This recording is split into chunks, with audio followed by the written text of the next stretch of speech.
En la espesura sombría de la madrugada del 23 de agosto del año 1689, un estruendo insólito atravesó el silencio de la ciudad amurallada de Cartagena de Indias, provocando un estremecimiento que helaría hasta la médula del más osado marinero.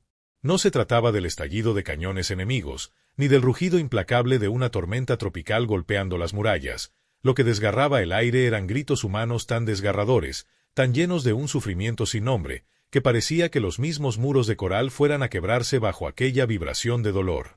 El ambiente, cargado de humedad, salitre y el penetrante olor de la madrugada, se convirtió en un escenario lúgubre donde resonaban los lamentos de 4 figuras humanas que se retorcían en un suplicio casi irreal. Sobre ellos caía, como un castigo imposible de soportar, un líquido hirviente que devoraba piel y carne sin piedad, administrado con una calma siniestra por las manos de una mujer que había perdido todo lo que le daba sentido a su existencia. Aquella mujer respondía al nombre de María de Cartagena. Había nacido en Angola y, con apenas 28 años, había sido condenada a la esclavitud, arrancada de su tierra y despojada de su libertad. Esa noche, sin embargo, su dolor acumulado encontró una forma de expresarse que quedaría marcada para siempre en la memoria de la ciudad.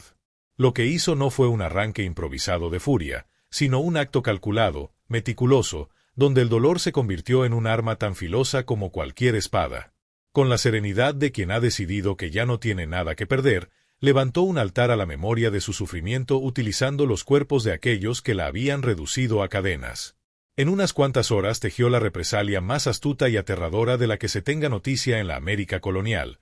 Tomó las técnicas de crueldad que ellos habían perfeccionado contra los suyos y las convirtió en un espejo sangriento que devolvía el reflejo de su propia brutalidad.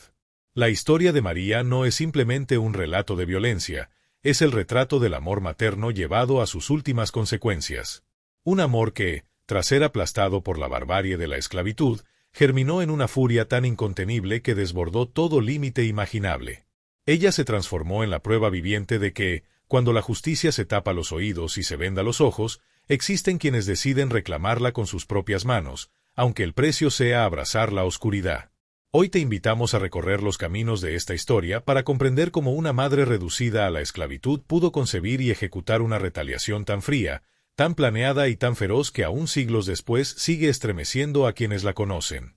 Y si este relato ya te está atrapando, no olvides apoyar este canal con un me gusta, suscribirte y activar la campanita, porque en cada video revelamos episodios ocultos y estremecedores de la historia que no encontrarás en los libros tradicionales. Para captar la magnitud de este acontecimiento debemos viajar a la Cartagena de finales del siglo XVII. Imagina una ciudad que no solo era la joya más preciada del Imperio español en el Caribe, sino también el punto neurálgico de un comercio infame que enriquecía a unos pocos a costa del dolor de miles. Sus murallas de piedra coralina, que hoy parecen postales de un pasado romántico, eran en aquel entonces la coraza de una maquinaria despiadada. Detrás de esos muros se desarrollaba el mercado de seres humanos más grande y cruel del continente.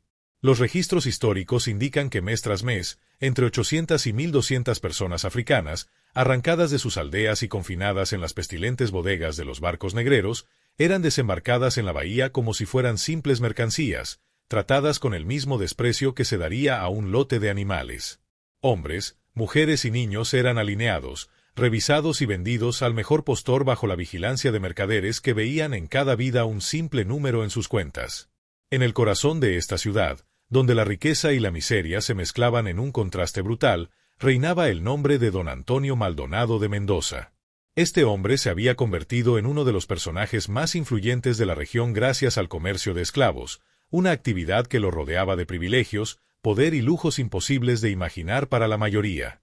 Su empresa era la más próspera del puerto, y su residencia, ubicada en la famosa Plaza de los Coches, se erguía como una verdadera fortaleza de 3 plantas construida en piedra coralina. Allí, bajo la apariencia de elegancia y prestigio, se escondía el centro de operaciones de una de las redes de tráfico humano más poderosas de todo el Caribe colonial. El imponente edificio no solo servía como hogar de la familia Maldonado, sino que también funcionaba como una prisión donde 47 esclavos domésticos vivían bajo un régimen de crueldad constante, cuidadosamente planificada y ejecutada con una meticulosidad aterradora.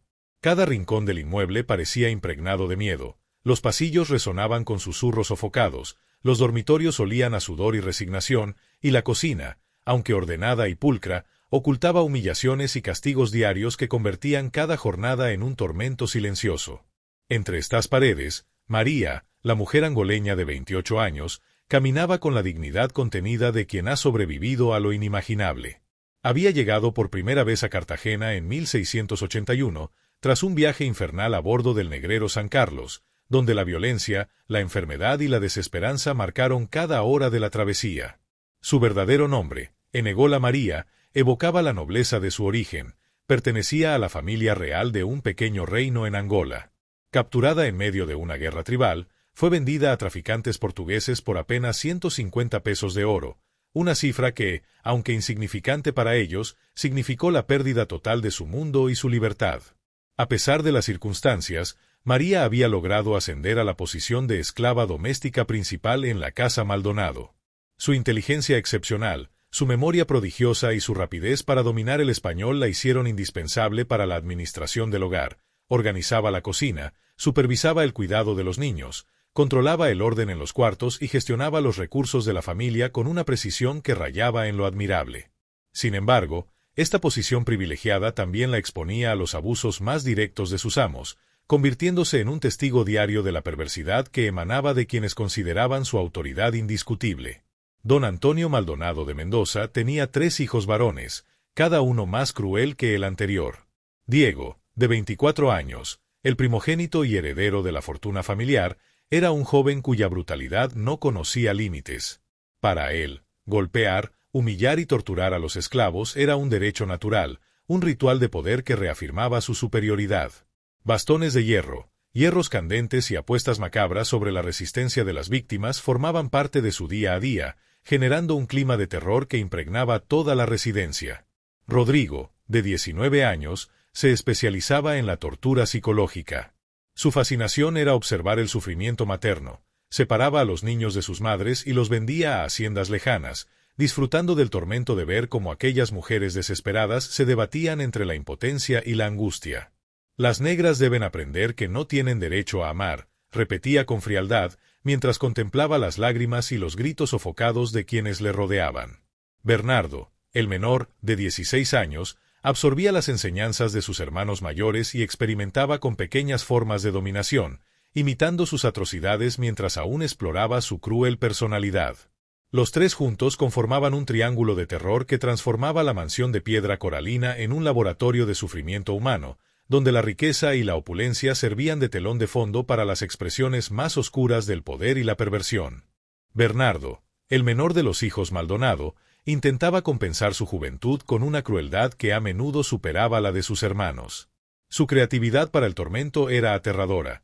Inventaba juegos macabros en los que obligaba a los esclavos a enfrentarse entre sí, a veces hasta que uno caía sin vida, mientras él observaba con una mezcla de fascinación y satisfacción. Disfrutaba quemando las pocas pertenencias personales de sus víctimas frente a ellos y perfeccionaba sus métodos de tortura en un pequeño taller que funcionaba como laboratorio de sufrimiento, donde cada instrumento diseñado llevaba la marca de su sadismo juvenil. Pero fue en el año 1687 cuando un evento trágico y decisivo encendió la llama que convertiría a María en la vengadora más temida de toda la América colonial. Ese año, dio a luz a 2 hijos gemelos, Kwame y Kofi, fruto de una de las muchas agresiones perpetradas por Diego Maldonado. Pese al horror de su concepción, María amó a esos niños con una intensidad y ternura que desafiaban la barbarie que los rodeaba. En medio del infierno de la casa Maldonado, los gemelos se convirtieron en su luz y en su ancla, la razón por la que seguía luchando por mantenerse viva en un mar interminable de miseria. En la clandestinidad de su pequeña y miserable alcoba, María se transformaba en la guardiana de un mundo perdido. Susurrando palabras para que los muros no delataran su rebelión, les enseñaba a sus hijos fragmentos de su lengua angoleña, cantos y melodías que hablaban de soles, ríos y libertades que ellos jamás conocerían directamente. Les relataba historias de guerreros valientes y espíritus ancestrales, tejiendo un refugio invisible en la memoria de su linaje.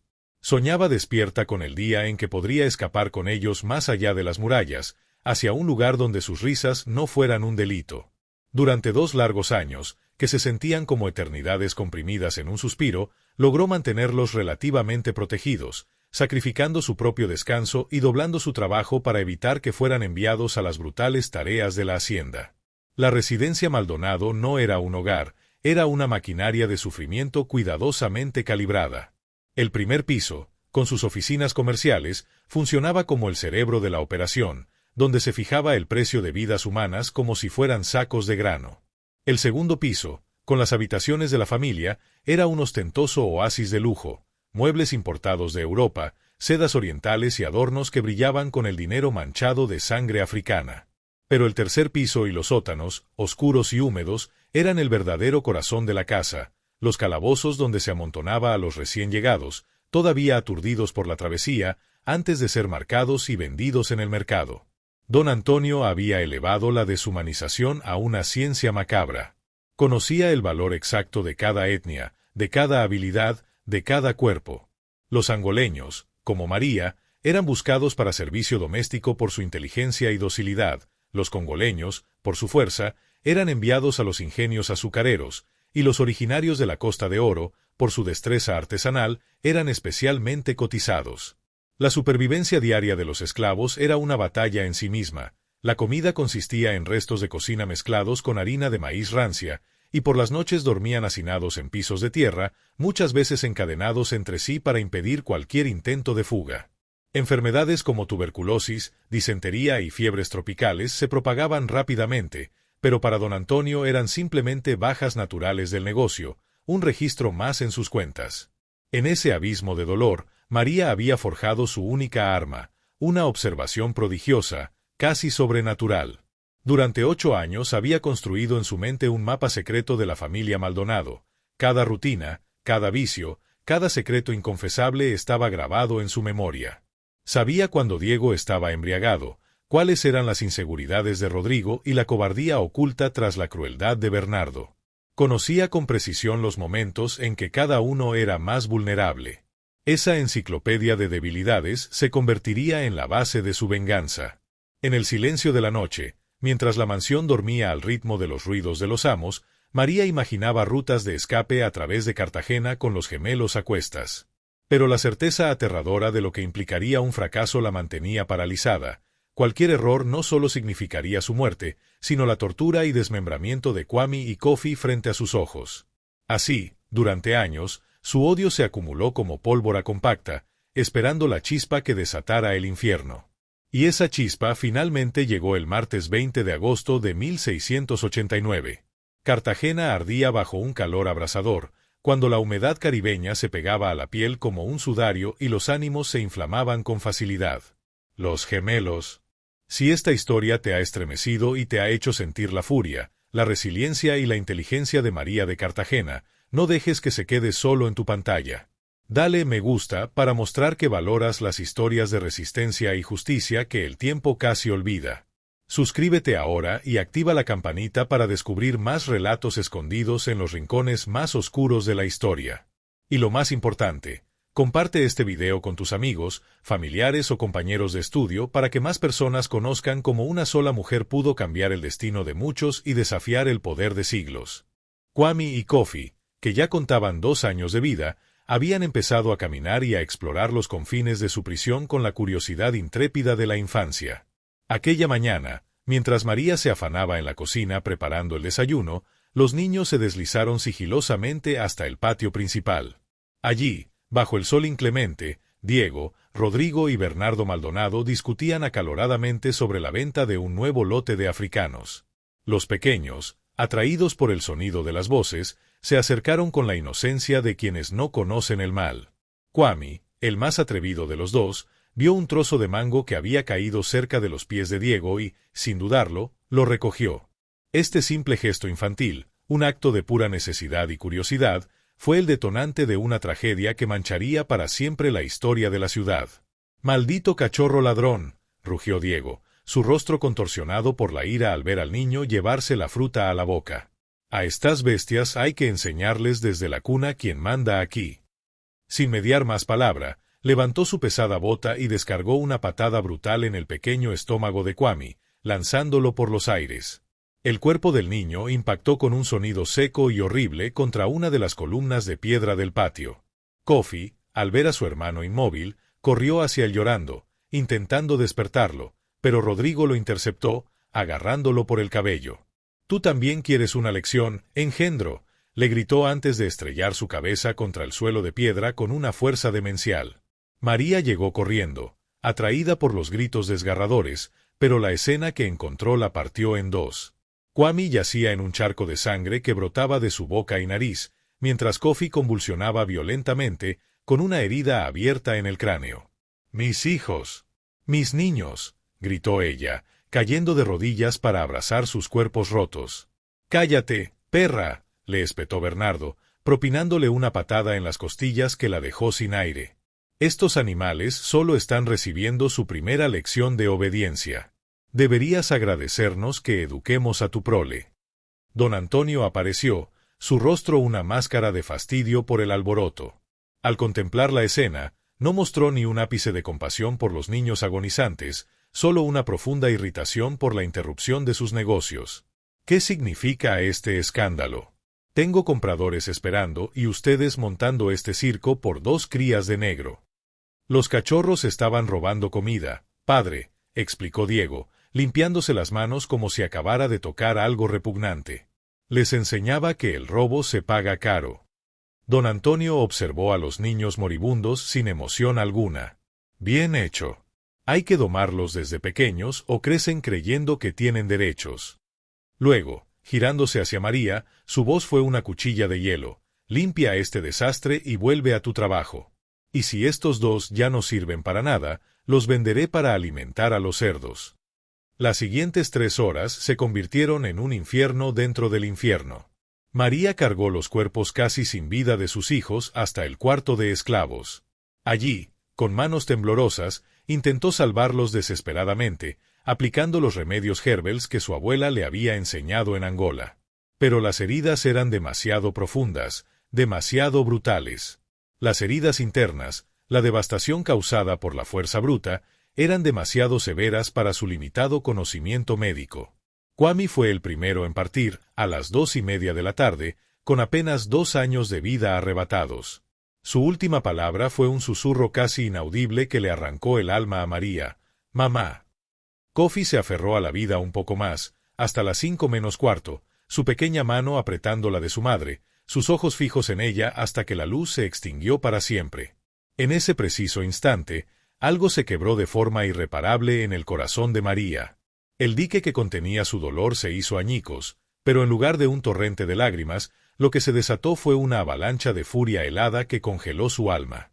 Las lágrimas se evaporaron de sus ojos y fueron reemplazadas por una frialdad cortante, una quietud que helaba la sangre. La mujer que había sido esclava, que había sido madre, murió junto a sus hijos. Lo que se alzó de sus cenizas fue algo más antiguo y terrible. Enegola María, la princesa despojada, la leona herida con una insaciable sed de sangre. Aquella noche, mientras la casa dormía el sueño de los injustos, María cargó los pequeños y fríos cuerpos de sus hijos hasta el patio trasero. Con las uñas rotas y las manos ensangrentadas, cavó en la tierra dura del patio trasero 2 tumbas improvisadas. Bajo la mirada silenciosa de la luna, y en la lengua de sus ancestros, pronunció un juramento que selló su destino y el de sus verdugos. «Por la sangre que me fue arrancada, por el vientre que me fue desgarrado, juro que cada gota derramada por mis hijos será pagada con un río de fuego y agonía». Durante los siguientes 3 días, María se movió por la casa como un fantasma con un propósito. Continuó con sus labores, sirviendo la comida, limpiando los pisos, con una eficiencia robótica. Pero los otros esclavos percibieron la terrorífica metamorfosis. Sus ojos, antes llenos de una tristeza profunda, ahora eran 2 fragmentos de hielo. Sus movimientos eran deliberada, precisa, y con un silencio que pesaba más que cualquier grito. María había dejado atrás la fragilidad de la víctima para convertirse en una depredadora paciente. Observaba, estudiaba y esperaba el instante exacto para ejecutar su venganza. La transformación era total. La madre amorosa que alguna vez acunó a sus hijos había sido enterrada junto a ellos. Lo que quedaba era una estratega implacable, que conocía cada secreto, cada rutina y cada debilidad de quienes le habían arrebatado todo. Mientras tanto, los hermanos Maldonado, cegados por su arrogancia y sumidos en su rutina de crueldad y excesos, continuaban ajenos a que habían despertado una fuerza letal que pronto recorrería los pasillos de su propia casa. Durante las 2 semanas siguientes a la muerte de sus hijos, María se convirtió en una sombra silenciosa, observando, memorizando y planificando con la precisión de un general preparando su batalla final. Su dolor se había metamorfoseado en una frialdad calculadora, su amor maternal en una sed de venganza metódica e inquebrantable. Esperanza, una mujer congoleña de 45 años que había sido su confidente y amiga, percibió el cambio y, con un intento desesperado por alcanzarla, se acercó a ella en la penumbra de la cocina. «Hermana, sé que el dolor te consume, pero debes seguir adelante», le susurró. María giró lentamente y la miró con unos ojos que ya no parecían de este mundo. Su voz, apenas un siseo, heló el alma de la anciana. «Esperanza, la mujer que conociste murió hace 2 semanas. Lo que ves aquí es solo el instrumento de justicia que mis hijos merecen. No intentes detenerme, porque no hay retorno». En esos días, la mente de María se convirtió en un campo de batalla, donde cada pensamiento se tejía en un plan de crueldad y complejidad inédita. No se trataría de una explosión de ira ciega, sino de una ejecución perfecta, una sinfonía de terror que obligaría a cada miembro de la familia Maldonado a experimentar, en carne propia, el dolor que habían infligido durante años. Su mayor ventaja era el conocimiento absoluto de la casa y sus habitantes. Cada rutina, cada vicio, cada debilidad estaba grabada en su memoria. Sabía que don Antonio se encerraba los martes por la noche para revisar sus libros, que Diego tomaba largos baños al amanecer los jueves, completamente expuesto, y que Rodrigo y Bernardo pasaban las noches de sábado jugando cartas y bebiendo sin precaución. Su segunda ventaja era la confianza ciega que la familia todavía le otorgaba. Como ama de llaves, tenía acceso irrestricto a cada habitación, conocía la ubicación de armas y llaves de cofres, y controlaba la preparación de cada plato y bebida que consumían. Así comenzó a reunir las herramientas de su venganza. En sus visitas al mercado, sus ojos ya no buscaban solo alimentos, seleccionaba hierbas con propiedades que podían inducir un sueño profundo o inmovilizar sin matar. Desde la despensa de la casa, desviaba aceite de cocina, acumulándolo en secreto para su siniestro propósito, lejos de cualquier uso cotidiano. Pero la verdadera genialidad de su plan residía en el terror psicológico. No habría muerte rápida ni misericordia. Cada Maldonado debía sentir el miedo, la desesperación y el dolor prolongado que habían infligido a otros. Don Antonio sufriría la lenta devastación del aceite hirviendo, una ironía cruel que reflejaba su obsesión por el oro. Diego experimentaría la humillación antes del fuego, un espejo de su propia depravación. Rodrigo presenciaría la tortura de sus hermanos antes de recibir su propio castigo, y Bernardo, el más joven y sádico, tendría la muerte más lenta y dolorosa de todas.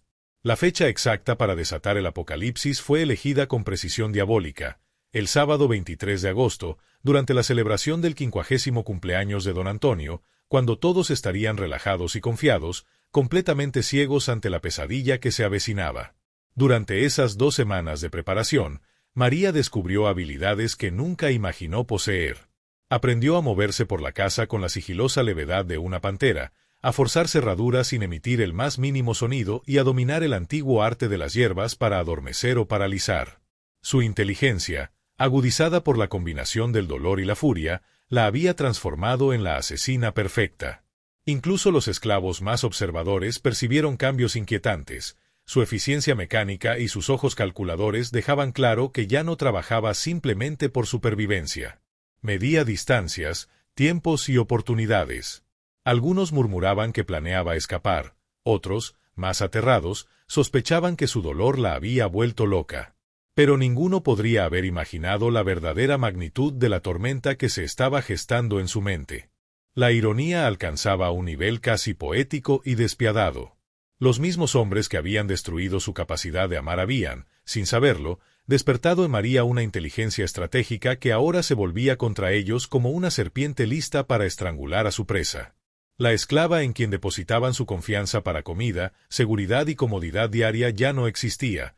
Lo que caminaba por los pasillos de la casa era la encarnación de la venganza, calculadora y letal. Cuando finalmente habló, su voz era un témpano de hielo que parecía absorber todo calor de la habitación. «Llevo justicia, don Antonio. La misma justicia que ustedes le administraron a mis hijos hace 2 semanas, cuando los aniquilaron como si fueran alimañas por el simple crimen de ser niños». El silencio que siguió era tan denso que podía cortarse con un cuchillo. En ese instante, los 4 hombres comprendieron con una claridad aterradora que su mundo se había fracturado para siempre. La mujer dócil y sumisa había desaparecido, lo que quedaba era una fuerza que superaba sus peores pesadillas. —¿Te has vuelto loca, negra de mierda? —rugió Diego, intentando levantarse con una furia impotente, solo para descubrir que sus piernas no respondían. —Voy a desollarte viva por esta insolencia. —No, Diego —replicó María, con una sonrisa sin un átomo de humanidad—. El que va a morir eres tú. Pero no será rápido, no como la muerte misericordiosa que tuvieron mis bebés. Vas a sentir cada segundo, cada latido de tu corazón en agonía, multiplicado por 1000. María decidió que Bernardo, el más joven, sería el primero. Su ejecución serviría de prólogo del terror. Se acercó al muchacho de 16 años, que se retorcía en la silla, sus músculos traicionándolo. —Por favor, María —suplicó, las lágrimas surcando su rostro juvenil—. Yo no los maté. Fue un accidente. No merezco esto. María lo miró con un desprecio absoluto, un abismo que parecía tragarse el aire. ¿Un accidente? Te vi reír mientras mis hijos se ahogaban en su propia sangre. Te oí decir que eran animales que merecían morir. Ató sus manos a la silla con una destreza que helaba la sangre y le advirtió: ahora vas a aprender lo que se siente ser un animal en manos de su verdugo. Tomó el primer recipiente de aceite hirviendo y, con movimientos deliberadamente lentos, comenzó a derramarlo sobre los pies de Bernardo. Los alaridos que brotaron de su garganta atravesaron los muros y se esparcieron por la plaza, despertando a vecinos que jamás olvidarían aquella noche. Por favor, gritaba, mientras la piel se derretía ante el calor implacable. Mis hijos también gritaron, respondió María, su voz desprovista de emoción, mientras continuaba vertiendo el aceite sobre sus piernas. Don Antonio y sus otros hijos observaban, paralizados, espectadores forzosos de la venganza que apenas comenzaba. María, detente, rugió don Antonio. Te daré libertad, oro, lo que quieras. María giró hacia él, en sus ojos no quedaba rastro de la mujer que había sido. ¿Libertad? ¿Oro? Mis hijos están muertos, don Antonio. No hay tesoro en este mundo que pueda devolvérmelos. Pero sí hay justicia, y esta noche será servida en su totalidad. Bernardo perdió la conciencia tras 10 minutos de tortura. María se dirigió hacia Rodrigo, que temblaba incontrolablemente. Tu hermano menor tuvo una muerte relativamente rápida, dijo mientras preparaba el segundo caldero. Pero tú, Rodrigo, el especialista en destrozar familias, vas a sufrir mucho más. La tortura de Rodrigo se prolongó por 30 minutos. María aplicaba el aceite en pequeñas dosis, permitiendo pausas calculadas para que el dolor se intensificara al límite de lo humano. Entre gritos, Rodrigo prometió liberar a todos los esclavos y cambiar su vida, pero María permanecía implacable. Cada gota de aceite representa una lágrima de las madres a quienes arrebataste a sus hijos. Y hay muchas lágrimas que cobrar. Don Antonio y Diego observaban, petrificados, como su hermano e hijo era ejecutado lentamente. La realidad era ineludible. Estaban indefensos ante la tormenta de odio que ellos mismos habían cultivado. Cuando Rodrigo finalmente se desvaneció, María se dirigió hacia Diego. Este era el momento que había anticipado durante semanas. Diego, mi querido violador, dijo con suavidad macabra, tú comenzaste esto hace 3 años, y lo culminaste asesinando a mis bebés. Por eso, tu muerte será la más educativa de todas. Los gritos de Diego resonaron por toda Cartagena durante más de 1 hora, componiendo una sinfonía de horror que marcaría para siempre la memoria de la ciudad. Cuando los gritos finalmente se apagaron, convirtiéndose en gemidos que se desvanecían con la madrugada, María se volvió hacia don Antonio. El patriarca, que había construido un imperio sobre el sufrimiento ajeno, enfrentaba ahora su juicio final. Durante 4 largas horas presenció la desintegración de su linaje, su mente lúcida atrapada en un cuerpo inútil, mientras la justicia que él nunca comprendió se cobraba todo lo que él había arrebatado. María, susurró don Antonio con voz quebrada, ¿ya has tenido tu venganza, no es suficiente?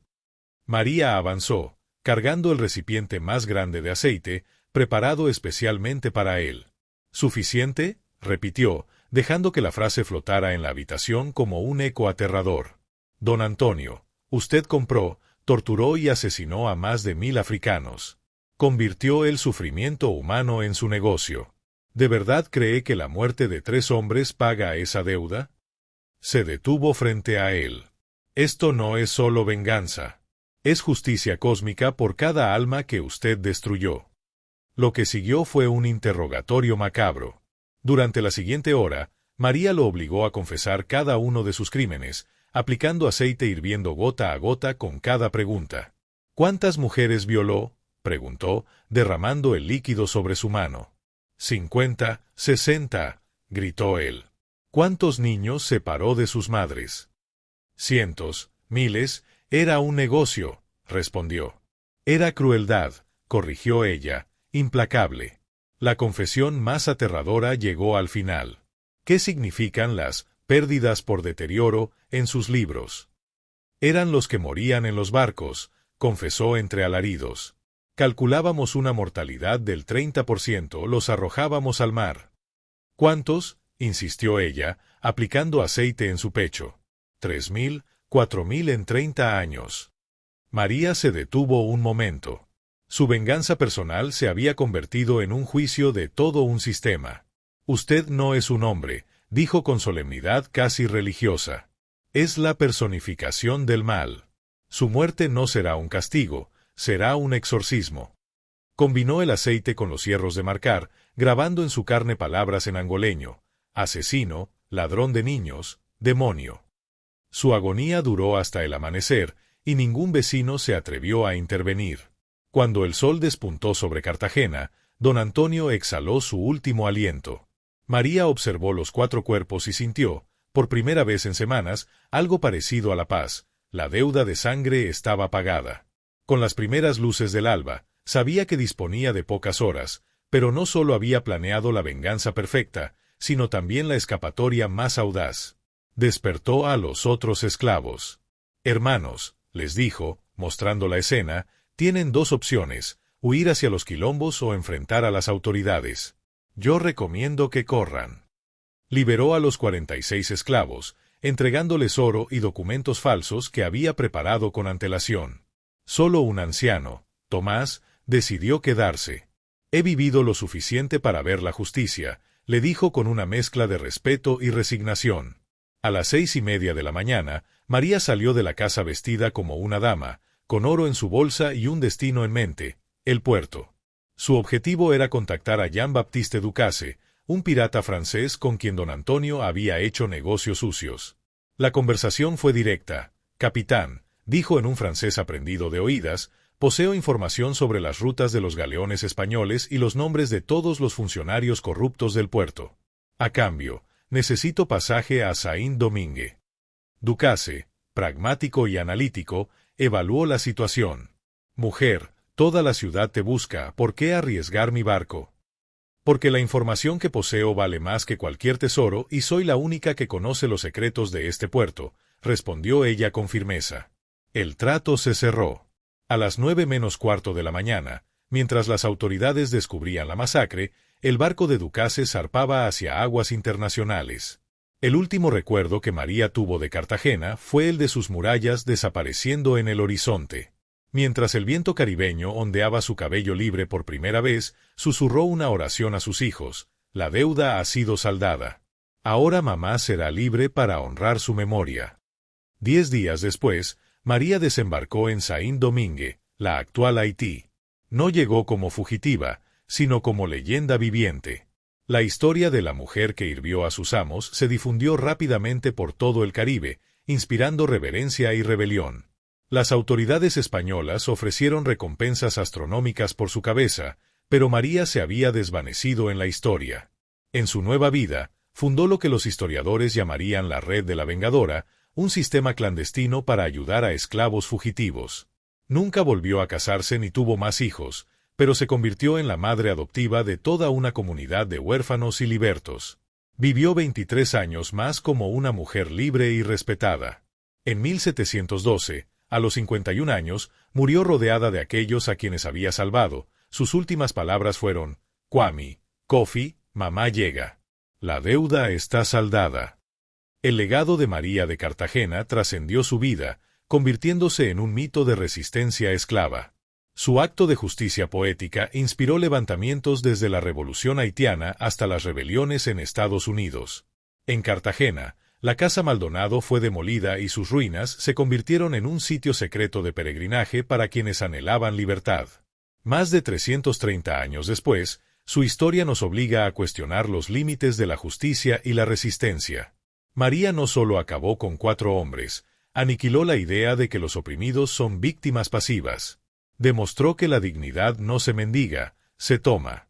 Si esta historia de resistencia y justicia maternal te ha impactado, compártela para honrar la memoria de María y de los millones que lucharon por su libertad. Suscríbete para descubrir más verdades ocultas de nuestra historia. ¿Conoces otras historias de venganza histórica que merecen ser contadas? Déjanos tu comentario y únete a esta comunidad que rescata las voces silenciadas del pasado. Además, queremos escuchar tu voz. ¿Conoces otras historias de venganza histórica o de justicia extrema que merecen ser contadas? Déjalas en los comentarios y únete a nuestra comunidad que rescata las voces silenciadas del pasado. Cada historia que compartimos es un homenaje a los olvidados, y tú puedes ser parte de ello.